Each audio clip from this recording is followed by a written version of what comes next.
Hola a todos, es jueves 5 de marzo de 2026 y nuestros queridos amigos Richard Wolff y Michael Hudson están aquí con nosotros. Bienvenidos de nuevo, Richard y Michael. Es bueno estar de vuelta. Creo que tenemos que hablar de lo que está ocurriendo en Oriente Medio por la guerra que está sucediendo ahora mismo.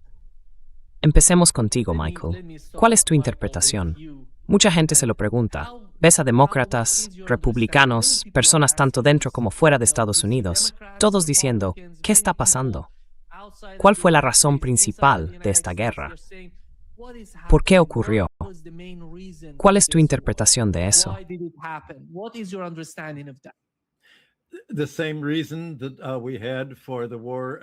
La misma razón que tuvimos para la guerra contra Irak en 2003, la misma política de conmoción y pavor para apoderarse del país y la misma mentira habilitadora que la inició. Recordarás la mentira utilizada por el secretario de Estado Colin Powell, proporcionada por Cheney Rumsfeld, que Irak tenía armas de destrucción masiva, que no solo avanzaba hacia una bomba atómica, sino que también poseía armas biológicas y químicas, y que estaba comprando uranio a Níger. Todo eso fue una mentira promovida por la CIA y también por Tony Blair y el MI6. Pues bien, hoy tienes la misma mentira idéntica con Irán, que Irán está avanzando hacia la obtención de una bomba atómica.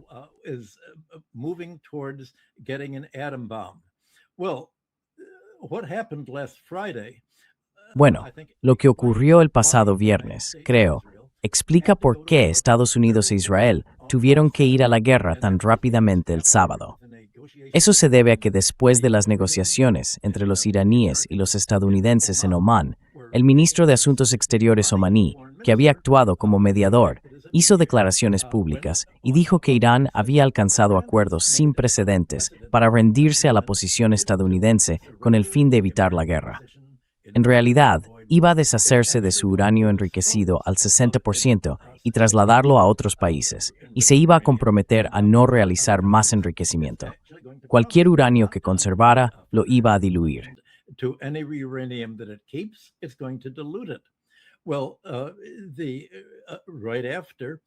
Bueno, justo después de este acuerdo del viernes, el Ayatollah Jamenei reunió a otros líderes religiosos y al jefe del ejército iraní para redactar su propuesta de acuerdo y el lenguaje que iban a utilizar, yendo mucho más allá de lo que habían sido los acuerdos originales bajo la administración Obama, para garantizar a Israel, Estados Unidos y a todos los demás países que Irán sería la única nación del mundo dispuesta a renunciar al enriquecimiento de uranio más allá de cierto nivel. Ahora, imagina lo que habría pasado si ese informe hubiera salido a la luz. Habría destruido toda la mentira que justificó el ataque estadounidense a Irán. Habría demostrado que, al contrario de lo que decía Donald Trump, Irán no estaba empeñado en conseguir una bomba atómica, que todo lo que Trump había dicho habría quedado al descubierto como una mentira.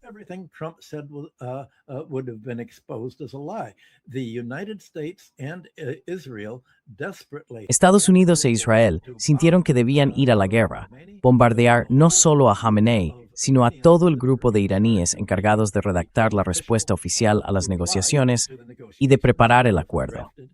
Había que matarlos antes de que pudieran salir y decir, un momento, esto no es lo que acordamos. Acordamos exactamente lo que dijo el ministro de Asuntos Exteriores de Omán. Así que tuvieron que actuar con prisa. Trump y Netanyahu, junto con Estados Unidos e Israel, acordaron lanzar un ataque sorpresa contra estos funcionarios y bombardearlos, porque el verdadero objetivo nunca fue impedir que Irán obtuviera una bomba atómica, ya que Irán nunca estaba persiguiendo una.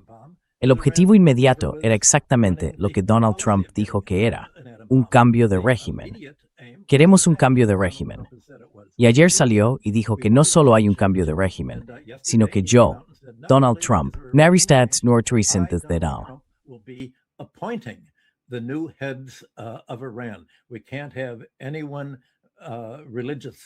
No podemos tener a ningún líder religioso allí. Obviamente, Estados Unidos quiere traer de vuelta al hijo del Shah, con todo su grupo de tortura, el mismo grupo que Khomeini derrocó tan brillantemente cuando toda la población iraní se levantó contra todo aquello. Así que Estados Unidos quiere un cambio de régimen. ¿Y por qué quiere un cambio de régimen? Quiere el petróleo. Volvemos a una política que Estados Unidos ha mantenido, al menos desde 2003, cuando el general Wesley Clark dijo: vamos a atacar 7 países del cercano oriente en 5 años y vamos a tomar el control del petróleo.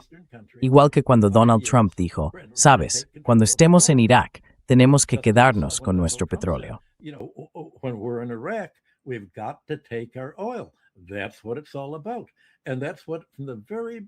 De eso se trata todo.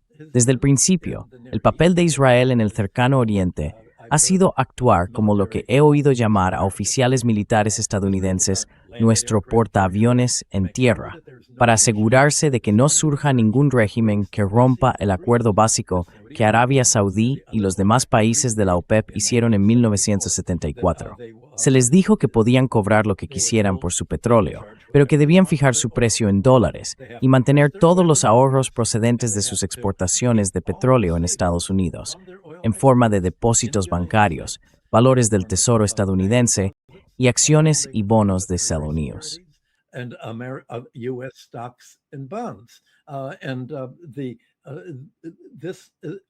Y este impulso abrumador y dominante ha sido la base de la política exterior estadounidense desde 1974. La razón por la que Estados Unidos ha ido a la guerra con Irán, y antes de eso, fue a la guerra con Irak para apoderarse de su petróleo, fue a la guerra con Libia para quedarse con su dinero y su petróleo, y fue a la guerra con Siria utilizando tropas de Al-Qaeda para provocar una guerra civil allí, es para apoderarse de su petróleo.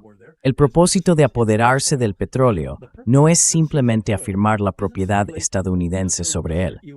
Estados Unidos no necesita poseer realmente el petróleo, solo necesita tener una oligarquía cliente en el poder que acepte que todo el dinero procedente de las exportaciones de petróleo se reciba en dólares y se envíe a Estados Unidos como los ahorros nacionales de los países exportadores.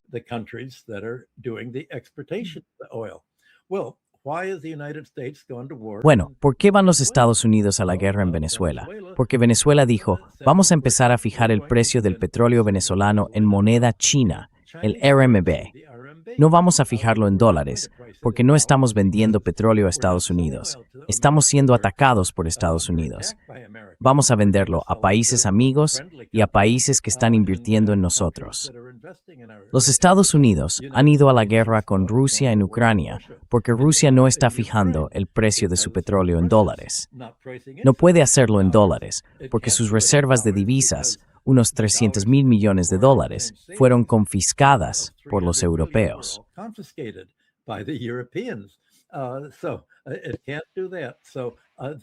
Así que no puede hacer eso. Estados Unidos necesitaba sacar a Irán de la ecuación para que Irán no fuera el único país lo bastante poderoso como para seguir exportando petróleo no solo en divisas extranjeras, no en dólares, sino en moneda china, ya que el 80% del petróleo iraní se dirige a China. Ahora bien, eso representa solo alrededor del 5% del total del petróleo de China. Pero Estados Unidos también está intentando bloquear el envío de petróleo ruso a China. Hace apenas unos días, los británicos derribaron un petrolero ruso cerca de Gibraltar que intentaba comerciar con petróleo ruso.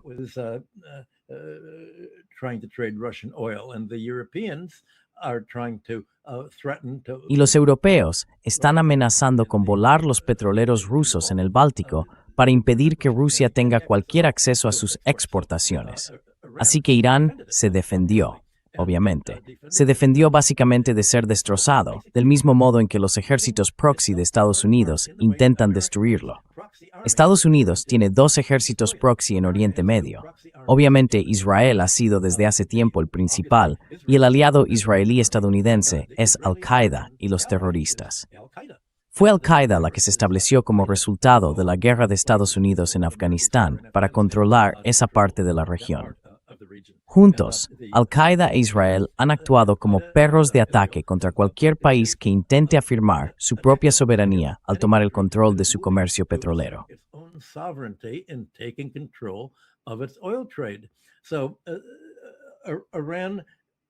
Así que Irán estaba finalmente bajo ataque.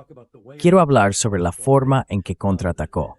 Sé que esto lleva un momento más, pero lo primero que hizo fue comenzar a atacar las bases militares estadounidenses en los países árabes vecinos que estaban siendo utilizadas para bombardearlo.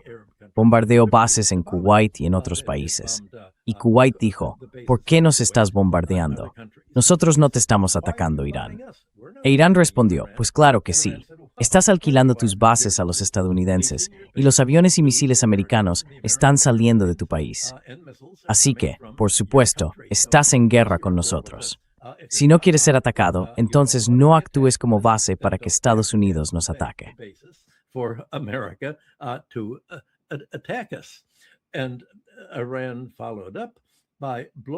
Y luego Irán respondió volando las refinerías de gas que se estaban utilizando, creo, en Bahrein y otros países que producían GNL. Esto es tan importante como bloquear el estrecho de Hormuz y detener el comercio de petróleo. Las refinerías de gas que producían GNL han sido destruidas. Se necesita al menos 2 semanas para reconstruirlas. Las fotografías de los impactos de las bombas han estado por todo Internet y hará falta otras 2 semanas para que vuelvan a funcionar.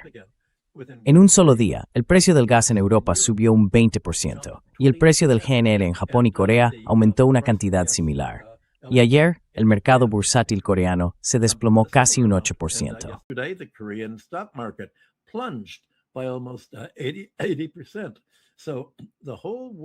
Así que ahora todo el mundo está amenazado, no por Irán, sino por el ataque terrorista estadounidense contra Irán. Los países vecinos que pensaban que obtenían protección de Estados Unidos al permitirle tener bases militares allí, están ahora todos en peligro por la respuesta de Irán, que con razón ataca esas bases. Y los aliados de Estados Unidos, Japón, Corea y Europa, que dependen del petróleo del cercano Oriente, están sufriendo. Así que el ataque estadounidense a Irán se ha convertido básicamente en un ataque contra sus propios aliados y ha transformado la guerra en Irán en lo que creo hay que considerar una guerra mundial, porque el petróleo se consume en todo el mundo. La estrategia de Estados Unidos contra Irán forma parte de la estrategia global general de Estados Unidos para controlar el comercio mundial del petróleo.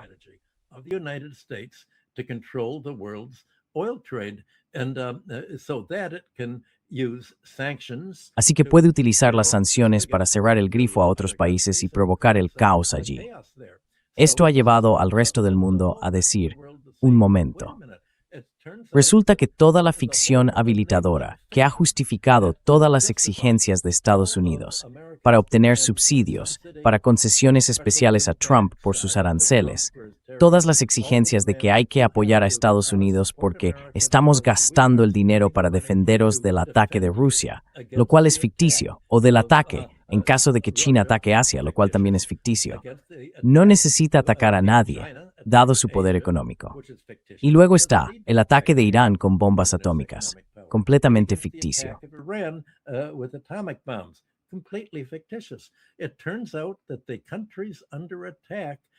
Resulta que los países atacados son aliados de Estados Unidos y están siendo atacados por este país y por las consecuencias del intento estadounidense de controlar el cercano Oriente. Eso ha llevado a lo que hasta ayer se anunció como una guerra que se espera que dure al menos 3 meses, hasta septiembre.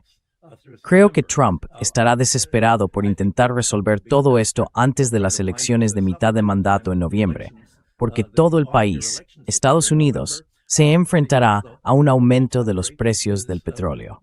Sin embargo, el precio no subirá tanto dentro del propio país. La guerra en Irán será una bonanza para las compañías petroleras estadounidenses, porque el precio del petróleo a nivel mundial va a subir en el extranjero. Pero eso creará un paraguas de precios para los productores nacionales de petróleo, las empresas de fracking y los productores de gas, haciéndolos muy rentables.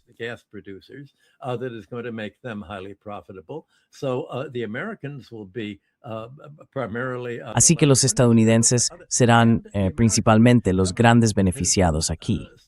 Pero el gobierno estadounidense ha estado acumulando enormes reservas de petróleo.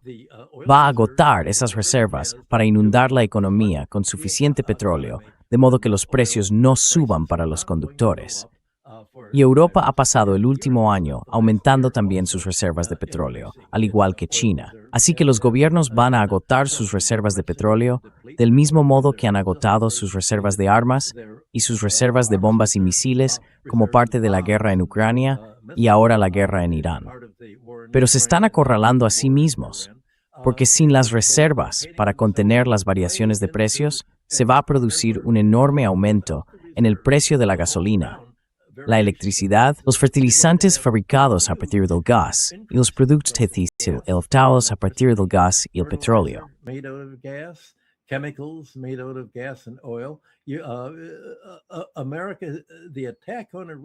El ataque de Estados Unidos a Irán se ha convertido en un factor desestabilizador para toda la economía mundial. Es global, es militar, y en ese sentido, Estados Unidos se ha convertido en la misma amenaza contra la que prometía proteger a otros países. Esa es la ironía de todo esto. Todo es una ficción promovida por Estados Unidos. Estamos aquí para protegeros, cuando en realidad estamos aquí para desestabilizaros si no os sometéis a una política exterior controlada por Estados Unidos. Si no renunciáis a vuestra lealtad a los principios de las Naciones Unidas y al derecho internacional, eso es lo que realmente está en juego. Y eso es lo que hace que la guerra en Irán tenga un carácter civilizacional, como hemos dicho en emisiones anteriores. Richard, adelante.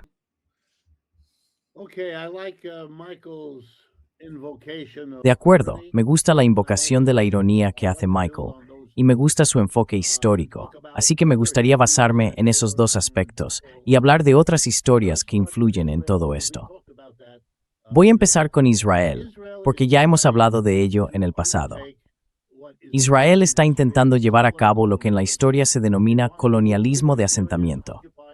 Quiere ocupar zonas habitadas por otros seres humanos con el fin de obtener beneficios económicos, geopolíticos y demográficos, ya sea desplazando o destruyendo a la población existente. Y por eso se le llama genocidio. Por eso tiene todas esas otras dimensiones.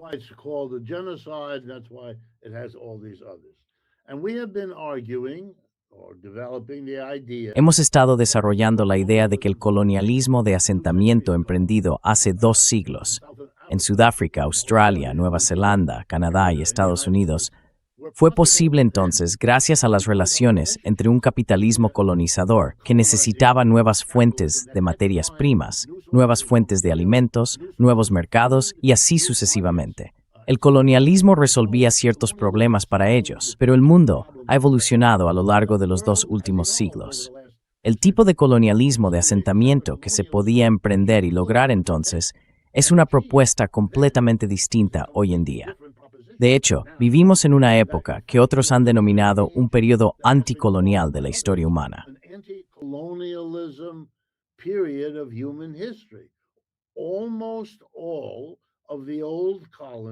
Casi todas las antiguas colonias han sido derrocadas, casi siempre por algún tipo de levantamiento revolucionario que exigía independencia política, independencia económica y así sucesivamente. Por lo tanto, el proyecto israelí es más difícil, enfrenta más oposición y adopta formas aún más horribles que las anteriores, porque las condiciones son diferentes. Y ahora Israel, porque no puede afrontar lo que acabo de decir, no está de acuerdo con ello, se encuentra habiendo hecho un pacto histórico. Y estoy bastante convencido de que esto se entiende, quizá no con las palabras que voy a usar, pero sí en lo esencial.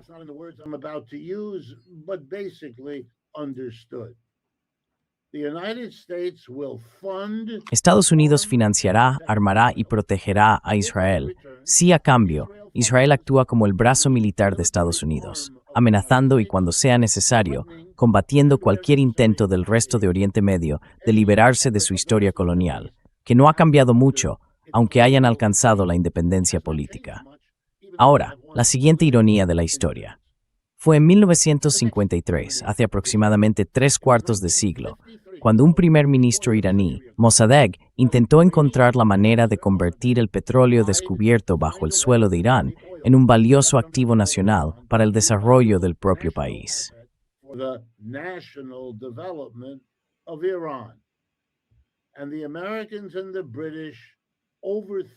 y los estadounidenses y los británicos derrocaron a su gobierno, algo que desde entonces se ha admitido y verificado mediante los registros que se han hecho públicos bajo la norma de los 50 años, que permite divulgar tales documentos. Inglaterra y Estados Unidos tenían más que pruebas suficientes para demostrar que se trató de un derrocamiento deliberado. En su lugar, los británicos y los estadounidenses instalaron a la familia del Shah, la familia Pahlavi de Irán, para que sirviera como un activo leal de Estados Unidos, cosa que el Shah fue durante bastante tiempo.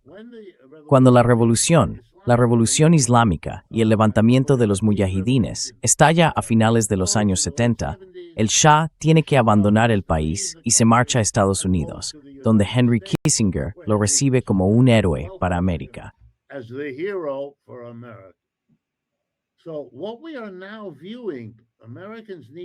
Así que lo que estamos viendo ahora, y los estadounidenses deben entenderlo, no es la primera vez que Estados Unidos ha entrado militarmente en ese país para deshacerse de un gobierno y reemplazarlo por otro. Esto no es nuevo, pero aquí está el paralelismo con Israel. Lo que se podía hacer en los años 50, ahora ya no se puede. Ese es el problema. En los años 50, el único aliado al que Mossadegh podía recurrir era la Unión Soviética, que en aquel momento apenas se había recuperado de la Segunda Guerra Mundial. No existía una China, en el sentido moderno, capaz de ayudarles. La Revolución China no terminó hasta 1949, apenas 4 años antes del episodio de Mossadegh. Así que todo ha cambiado desde entonces, y ahora es mucho más fácil para el país funcionar, aunque tenga un gobierno, eso sí, de los ayatolás y los mulás, y todo lo que eso implica.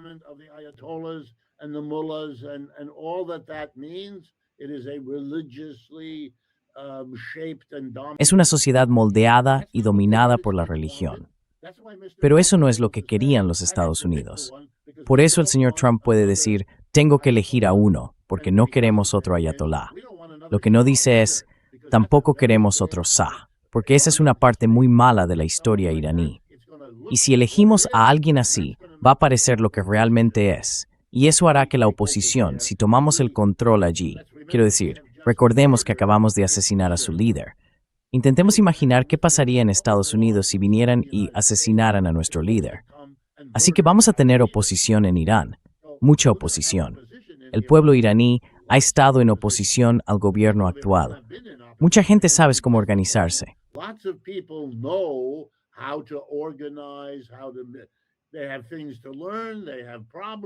Tienen cosas que aprender, tienen problemas, pero estás asumiendo un riesgo considerable. Si sabes algo sobre la historia iraní, también sabrás que tuvieron el Partido Comunista más desarrollado, más sofisticado y más poderoso de todo Oriente Medio, el Partido Tudeh. Y los hijos de los miembros del Tudeh siguen ahí y han aprendido cosas de sus padres, como hacen los hijos en todas partes. Mi punto es sugerir a todos que lo que tenemos aquí son intentos históricamente anticuados y que están desesperados. Los israelíes están desesperados porque la gran apuesta, el gran riesgo de Israel, es que hicieron un trato con la potencia más poderosa. Y ahora esa potencia más poderosa ya no es la más poderosa.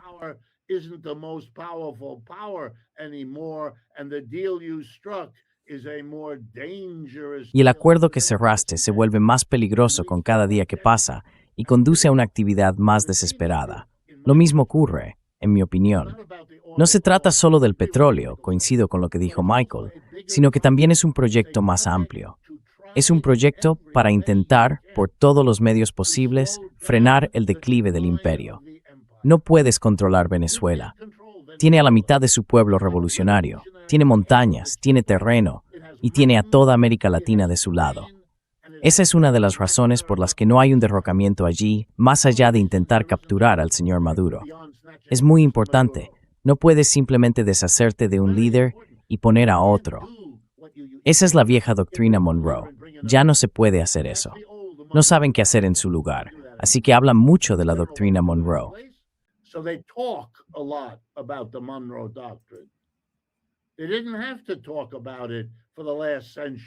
No tuvieron que hablar de ello durante el último siglo. Simplemente lo hicieron. Ya no pueden hacerlo. Y tú tampoco puedes en Oriente Medio. Mira todos esos países. Con eso concluiré. Voy a ser un poco crudo por un momento, pero en aras del tiempo, los países de Oriente Medio que ahora están siendo amenazados por Irán son todos invenciones del imperialismo occidental. Aquello era un gran desierto, dividido en pequeños grupos por los europeos, entregado a familias seleccionadas que parecían ser leales si se les pagaba lo suficiente. Son países diminutos, están desesperados, viven del petróleo y del gas y morirán con el petróleo y el gas. Han intentado, en algunos casos durante 70 años, diversificarse. No tienen mucho que mostrar por ello. Siguen dependiendo del petróleo y del gas.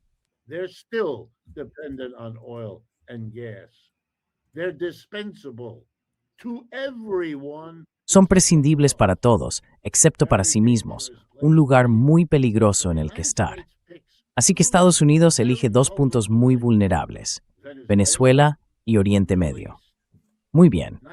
Así consigue pequeños rincones del petróleo. Y fíjate en lo mucho que trabaja el señor Trump para mantener los combustibles fósiles, para denunciar todo intento de cambiar a otras formas de energía. Esa es el área del imperio que puede intentar expandir y conservar para demostrar que el imperio no está muriendo, algo que tiene que hacer, porque sí lo está. Y puede alimentar con ello la economía global que sigue dependiendo del petróleo. La postura contraria al clima forma parte de lo mismo. Saben que no es buena para nuestra salud. Saben que no queremos depender de la quema de combustibles fósiles, porque acabarán matándonos.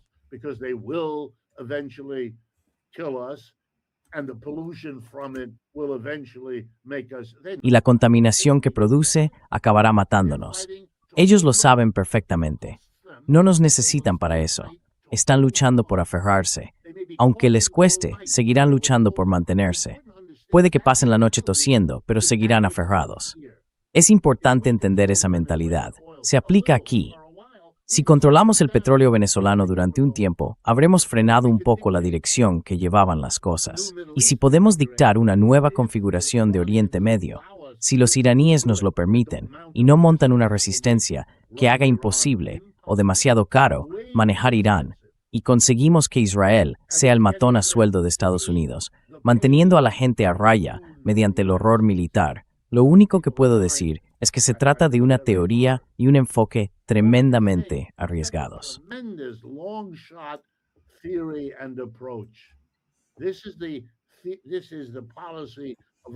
Esta es la política de un imperio moribundo. Y si las personas que más están sufriendo, ya sea en Gaza o ahora en Teherán, logran organizarse, la venganza contra Occidente será asombrosa. Y ya sabes, los europeos lo entienden. España se desmarcó del ataque estadounidense-israelí respaldado por la OTAN, increíblemente estúpido por parte de la OTAN, pero son serviles a ella.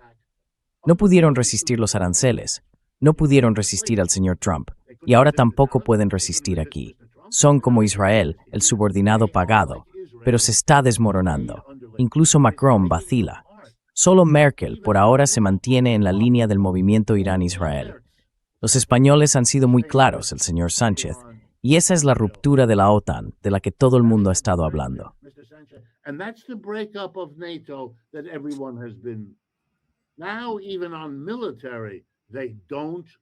Ahora, incluso en el ámbito militar, no están de acuerdo, y el desacuerdo es tan fuerte que estalla en público. Creo que hay que verlo. De lo contrario, los medios de comunicación tradicionales aquí, que se centran en todo menos en lo que estamos hablando, te dejan con la impresión de que esto es una maniobra ingeniosa del señor Trump. Esto no es más que otro intento desesperado de aguantar un poco más, de frenar los procesos económicos. Y si recuerdas quién perdió las guerras de Corea, Vietnam, Afganistán e Irak, no te apresures tanto a suponer quién ganará esta. Primero oiremos hablar de bombardeos de precisión maravillosos, luego de una invasión, después de aumentos de nuestras tropas. Lo oiremos todo. Y un día todos estarán subiéndose a un helicóptero saliendo de Teherán tan rápido como puedan.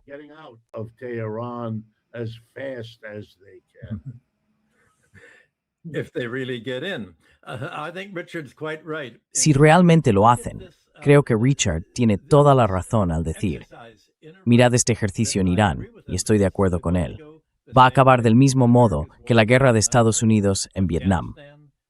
Afganistán, Irak, en todos los lugares donde ha hecho esto, ha terminado perdiendo. No puedo creer que realmente vayan a intentar montar una invasión estadounidense con tropas estadounidenses. Ya has visto cómo ha resultado eso en todos los demás países, donde han acabado siendo masacrados. Los estadounidenses prefieren usar tropas proxy. Como hemos dicho, han utilizado tropas israelíes. Que mueran ellos, que muera Al-Qaeda. Y ahora, en los últimos días, Estados Unidos ha apoyado a los grupos kurdos. El presidente Trump ha llamado a los líderes kurdos en Irán para decirles, ¿por qué no lucháis contra Irán? Creo que ya he mencionado antes que participé en reuniones militares con Herman Khan allá por 1974 o 1975, cuando expuso los planes de Estados Unidos para dividir Irán en 5 regiones.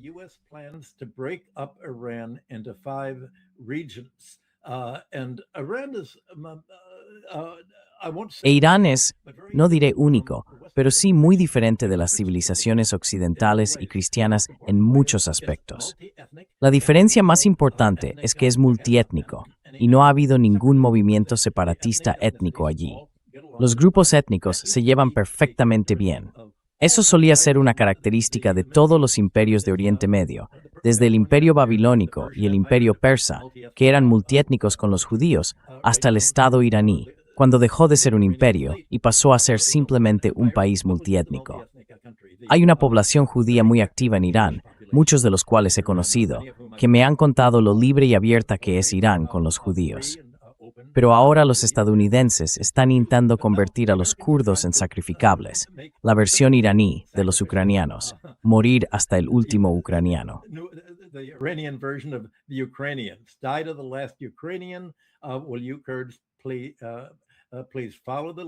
¿Podríais, kurdos, seguir al líder que cuenta con el apoyo de Trump y morir como los últimos kurdos iraníes?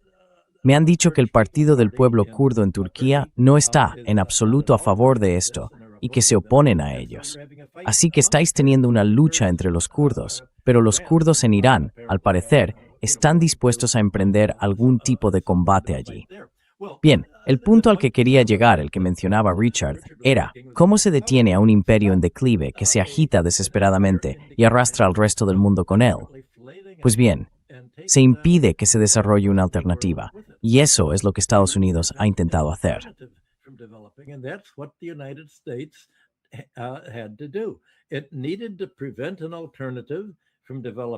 Era necesario evitar que se desarrollara una alternativa en China, en Rusia, en Venezuela, en Cuba y ahora en Irán. Y Irán es único en otro sentido, el papel del clero allí. Tengo un libro que saldrá sobre la historia de la banca mundial, de las cruzadas a la Primera Guerra Mundial, que estará disponible en primavera. Incluye un capítulo sobre Irán y su papel en la inversión extranjera. Irán fue uno de los países más marginados de Eurasia durante la mayor parte del siglo XIX. Poco a poco, no se vio obligado a permitir que países extranjeros invirtieran en sus recursos, sino que quería industrializarse y hacer por sí mismo lo que los países de Europa Occidental estaban haciendo para su propia producción, poder y base industrial.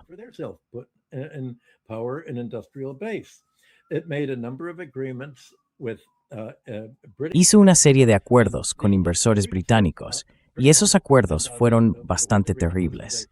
El peor fue cuando Irán vendió su monopolio del tabaco a un consorcio británico que asumió el control total de toda la producción y comercialización de tabaco dentro de Irán.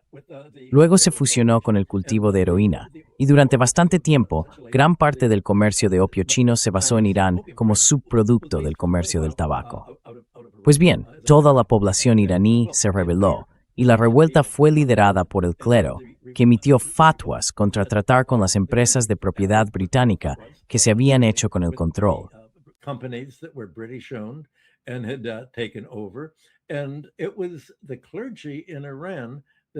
Fue el clero en Irán quien no solo lideró el movimiento para poner fin a la toma británica del tabaco, los ferrocarriles y otros sectores iraníes, sino que también impulsó la reforma constitucional de 1905. Esa reforma unió al pueblo iraní con el clero para derrocar al clan gobernante que había dominado la política iraní durante todo el siglo XIX.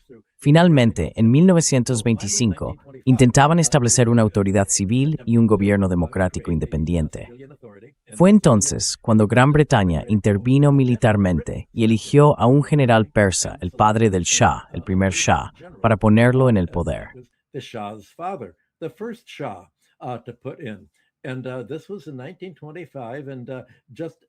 Y esto fue en 1925. Y tal como mencionó Richard, el Partido Comunista Tudeh era muy fuerte en Irán después de la Segunda Guerra Mundial. También había sido fuerte tras la Revolución Rusa. Desde el principio, el papel del ejército respaldado por los británicos en Irán fue eliminar a los comunistas y a los izquierdistas allí y actuar como un gobierno títere para los británicos y otros inversores extranjeros, incluida la que se convertiría en British Petroleum, la compañía anglo-persa de petróleo. Esa concesión en Irán fue lo que dio origen a British Petroleum y al poder de Gran Bretaña en primer lugar.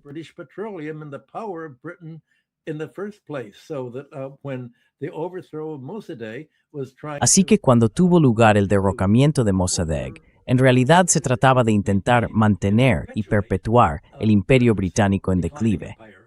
Para 1953, Estados Unidos ya había absorbido en gran medida el imperio británico en el área de la libra esterlina, pero aún pensaba que podía mantener su poder en Irán bajo el Shah. Y eso fue lo que ocurrió.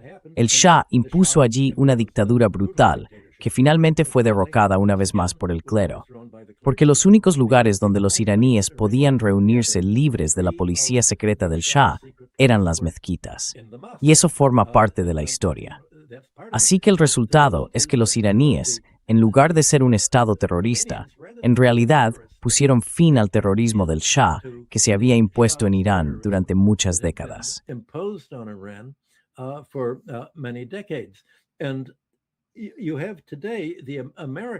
Y hoy Estados Unidos se encuentra en la misma posición en la que una vez estuvo Gran Bretaña.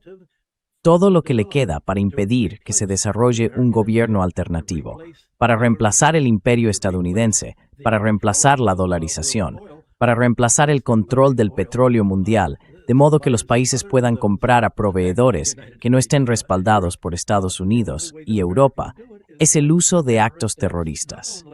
No solo los que estamos viendo en Irán, sino también los actos terroristas en Ucrania contra la población rusa, y el aumento militar en el mar de China Meridional para armar a Taiwán, arrastrar a Filipinas a una lucha y a Japón a una lucha contra China.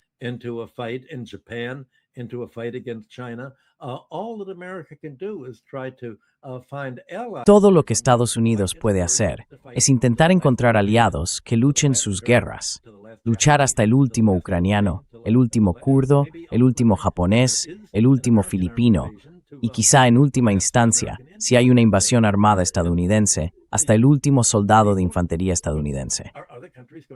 ¿Y qué van a hacer los demás países?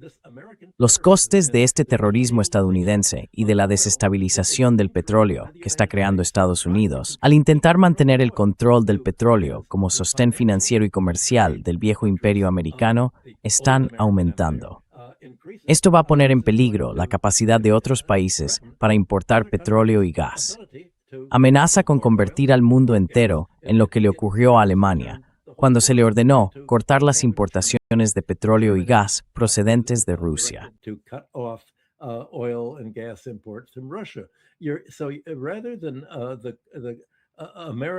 Así que, en lugar de que Estados Unidos base su imperio en que otros países contribuyan a salvar al mundo del terrorismo, el hecho es que controlar el comercio mundial del petróleo requiere un terrorismo constante y una guerra permanente en Oriente Medio. Hay que mantener esa guerra en marcha.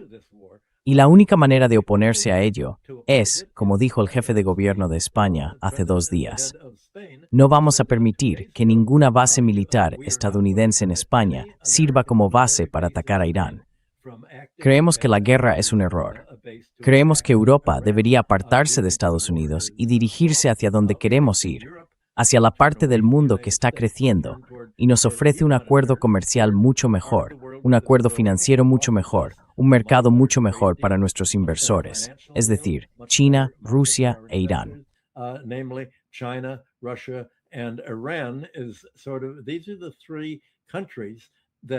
Estos son los 3 países que constituyen el núcleo de lo que a menudo se llama BRICS, pero en realidad son Rusia e Irán, no India, y China, los que forman el núcleo de lo que va a emerger como el otro polo del mundo, actuando como un imán para atraer a Europa, África, Sudamérica, el sur global y Eurasia a su órbita.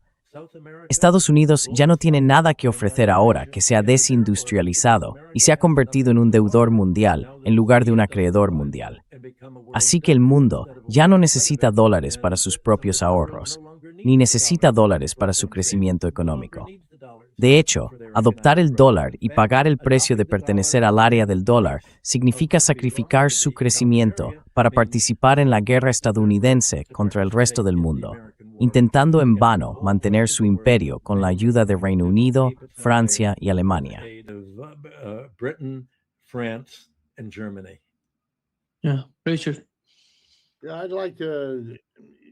Me gustaría aprovechar el poco tiempo que nos queda para hablar de los límites de todo esto que provienen del interior de la economía estadounidense. Veamos esto con un poco de aritmética. Nuestro presupuesto actual para la guerra, lo que antes llamábamos el presupuesto de defensa, o supongo que ahora llamamos el presupuesto de guerra, es de unos 900,000 millones de dólares. No hay tantos números que recordar.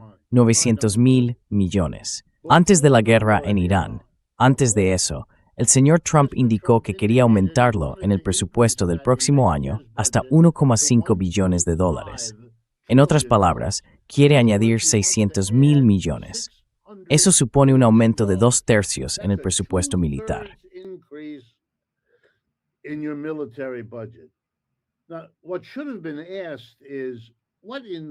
Ahora, lo que debería haberse preguntado es, ¿qué está pasando en el mundo para que un país que ya es el más fuertemente armado del planeta quiera aumentar su gasto militar en absoluto, y más aún en 2/3 sin precedentes en un solo año? Esa pregunta no se hizo. Con un simple gesto, se nos dijo que Rusia y China representan un problema mayor. Y así, de acuerdo, ahora tenemos una guerra en Irán, además del hecho de que seguimos desangrándonos económicamente, produciendo armas y demás para Ucrania. Y hay otros asuntos bélicos en el horizonte. Si acaso, eso significa que el dinero destinado a defensa será aún mayor que los 600,000 millones de dólares que se habían presupuestado antes de Irán.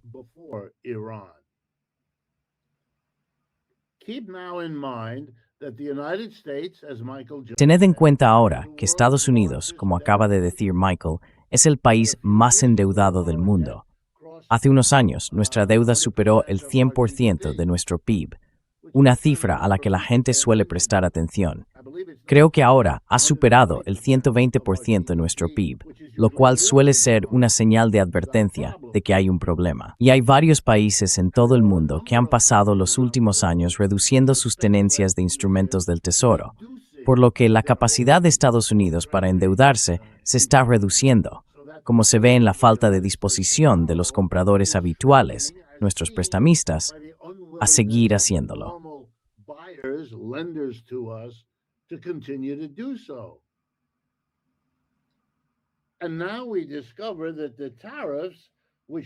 Y ahora descubrimos que los aranceles, que recaudaron unos 160 o 170,000 millones de dólares, son inconstitucionales y ese dinero tendrá que ser reembolsado o algo por el estilo.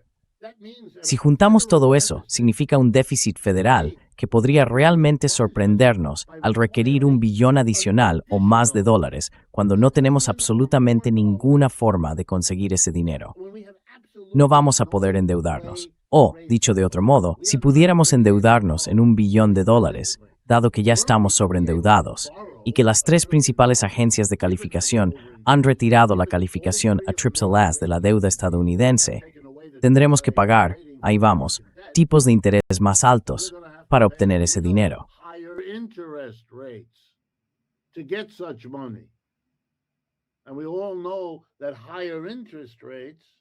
Y todos sabemos que unos tipos de interés más altos, especialmente si los precios suben, crean un entorno que va a hacer que el problema de la asequibilidad, que es el único pilar que el Partido Demócrata ha sabido ofrecer a la gente, sea muy poderoso durante los próximos 6 meses, y que un gobierno desesperado se vuelva aún más desesperado de lo que ya ha estado ante la imposibilidad financiera de su Y no veo nada.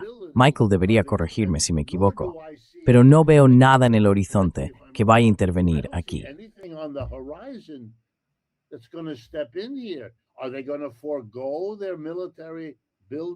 Van a renunciar a su fortalecimiento militar cuando estén en una nueva guerra.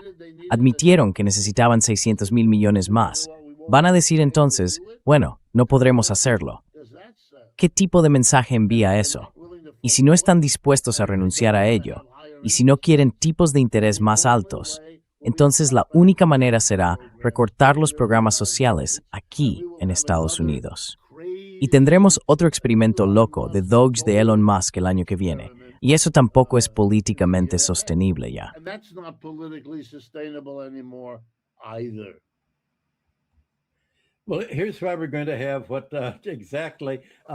Bueno, aquí es donde vamos a tener exactamente lo que Richard está comentando. El aumento del presupuesto militar a $1,5 billones se hizo antes del ataque a Irán. Cada día que las fuerzas navales de Estados Unidos están en Irán y el ejército y la fuerza aérea envían bombas y misiles, cuesta, creo que han calculado, muchos miles de millones de dólares por día de guerra.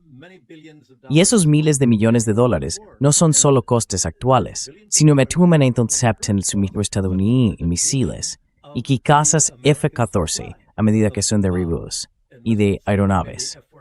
Todo esto ha sido calculado.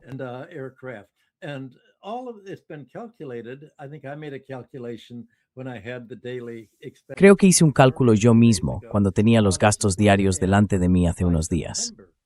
Para septiembre, esto va a añadir otro $1 billón solo para reemplazar el armamento que se ha utilizado en Irán, además del coste de equipar, abastecer y mantener a la Marina, la Fuerza Aérea y las tropas en estado de alerta allí. Así que los costes van a ser aún mayores que las cifras ya absurdamente altas que Richard acaba de mencionar. Y tiene toda la razón al decir que Estados Unidos está siguiendo el mismo camino que MERS en Alemania, hablando con los trabajadores y diciendo, trabajadores, sois patriotas.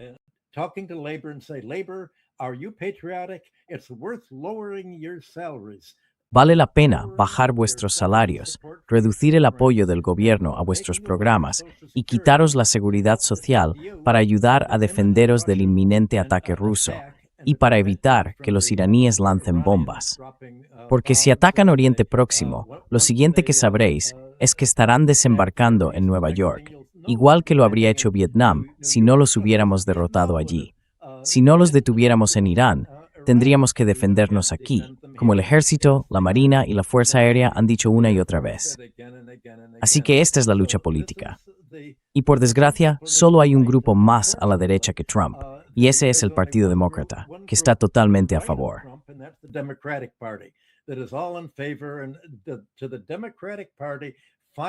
Y para el Partido Demócrata, por fin, tienen a la vista el sueño del presidente Obama: privatizar el sistema de la seguridad social, abolir la seguridad social y decirle a la clase trabajadora estadounidense, estáis por vuestra cuenta. Poned vuestros ahorros en manos de los fondos de inversión de Wall Street para ser privatizados.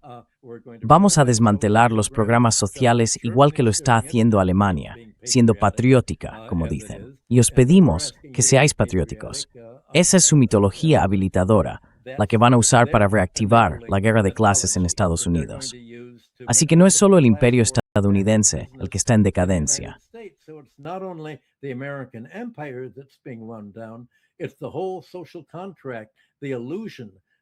Es todo el contrato social, la ilusión de que el papel del gobierno estadounidense es elevar el nivel de vida y proteger los ahorros del trabajo, promover la prosperidad. En realidad es justo lo contrario. El papel del gobierno estadounidense es subvencionar los sectores financiero e inmobiliario, extraer rentas, polarizar la economía y servir a sus donantes de campaña. Los ricos, el 1%, quizá el 10% superior, pero básicamente mantener esa polarización. Lo que Trump ha hecho, que supongo que es único en comparación con los demócratas, es convertir al presidente, al gabinete y al Congreso en los beneficiarios directos de todo este gasto bélico, al insistir en que Estados Unidos participe.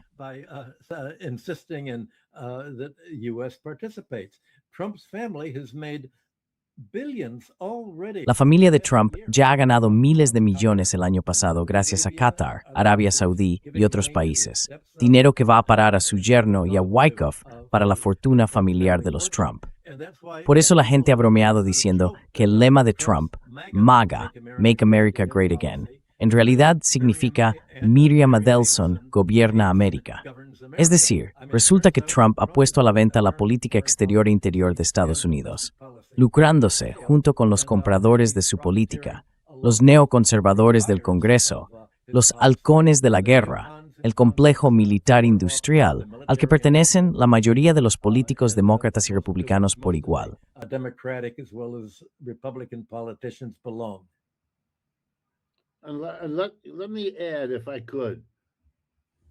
Permíteme añadir algo, si puedo. Adelante, Richard. Sé que lo que estoy a punto de decir suena ominoso, pero alguien tiene que decirlo. ¿Qué le ocurrirá a Israel cuando el imperio se derrumbe, cuando las distintas estrategias para frenar ese proceso, ya sea en Venezuela o en Oriente Medio, se desarrollen sin un resultado mejor que el que obtuvimos en Vietnam o Afganistán? En ese momento, ¿qué podemos esperar? Esto es lo que yo espero. Una ruptura entre los ladrones, una decisión en Estados Unidos de que, parafraseando a Tucker Carlson, dedicaste tu tiempo a hacer lo que los israelíes querían que hicieras. Y así, los estadounidenses podrán culpar a los israelíes de lo ocurrido, y los israelíes, por su parte, culparán a Estados Unidos. Pero de ese desmoronamiento surgirá algo seguro, el peor resultado posible para los israelíes que uno pueda imaginar. Es una apuesta muy, muy peligrosa la que se está jugando aquí, y no debería perderse de vista, especialmente por parte de quienes, si tengo razón, tienen tanto que perder en el futuro como lo que ahora se está imponiendo al pueblo de Irán. Bueno, entonces solo hay una solución, que Israel conquiste Arabia Saudí.